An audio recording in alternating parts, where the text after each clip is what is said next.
Hi again, everybody.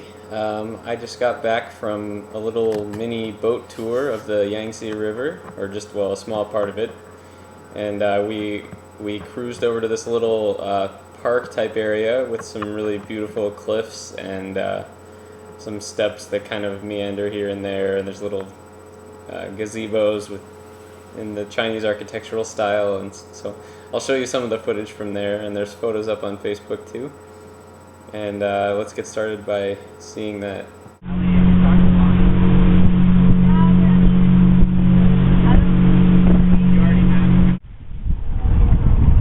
This is the Yangtze River. It's the third longest river in the world, only behind the Amazon and the Nile.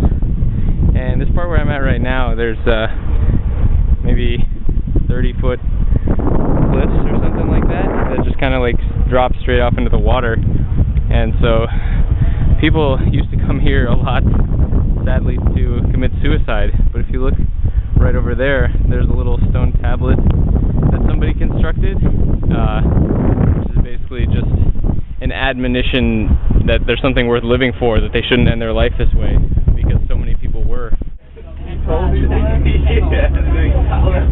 These are the cliffs that people would sometimes jump off of to commit suicide, but they're very beautiful nonetheless.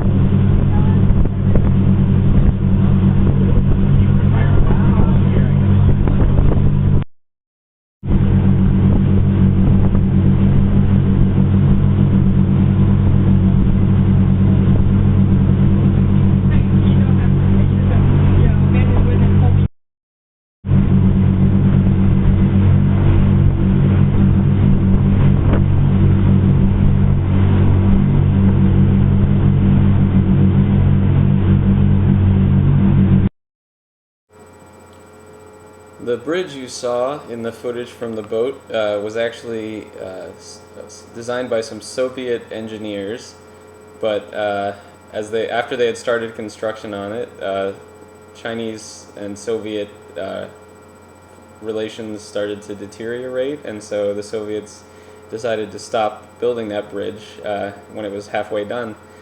And there was a lot of talk that the Chinese wouldn't possibly be able to finish it because they didn't have the architectural skill at the time. But sure enough, they did, and so it's a point of major pride for the Chinese, as it was the first bridge to ever span the Yangtze.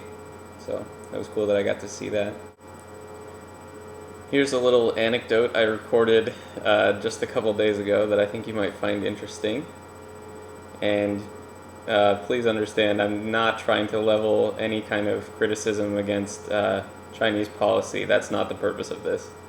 Well, I was just looking at some of my comments on the YouTube blog. Thank you for everybody who's commented. And I noticed that I had one comment from somebody that I've never met, but I presume by their username that they're a Chinese person living in the United Kingdom, according to their profile. And I just clicked on their profile just to see who they were, and up came their favorite videos, like the top 10 videos that they had listed, and they were all sort of controversial things in China right now. One of them was like free Tibet and all this stuff like that, and there was another video that was like the real truth behind Tiananmen Square and all that, and I was like, wow, maybe I shouldn't be looking at this right now on this like Chinese internet connection. And then sure enough, I tried to load another page, I just clicked on another link to get to a different part of the YouTube page, and suddenly my internet just like stopped working. Like it won't load anything on YouTube. So luckily I got it back up and running, which is why you're seeing this. But I don't mean to insinuate anything about the Chinese government's repression of the internet, but I am just saying that they do have something like 40,000 censors censoring the internet at any given moment. So I don't know. Maybe it was just my internet connection, though. I don't know. There was one other thing that I was gonna put into this episode, but it came and went too quickly. I wanted to sort of try and explain how China is to you by showing you footage of on the way to where I walk to school. It's just like a 10-minute walk Suddenly, one day, in the middle of the street, or kind of like on the middle of the sidewalk, there was a bulldozer, and they were ripping up the whole sidewalk and redoing everything. That's just how China is. Like, construction just starts happening all over the place. There's cranes everywhere. It's totally crazy. But before I could even go out there and say, look how sudden this construction was, I went and got my camera and came back a little later that day, and it was already gone. The construction was already finished. So, I mean, buildings are shooting up here faster than stalks of bamboo.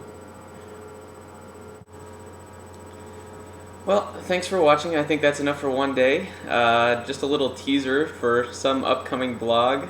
Today I finally decided that I had to go investigate the live food section of Walmart, and I'll take you there in a future episode. So it's quite an experience. So stay tuned, and we'll see you next time.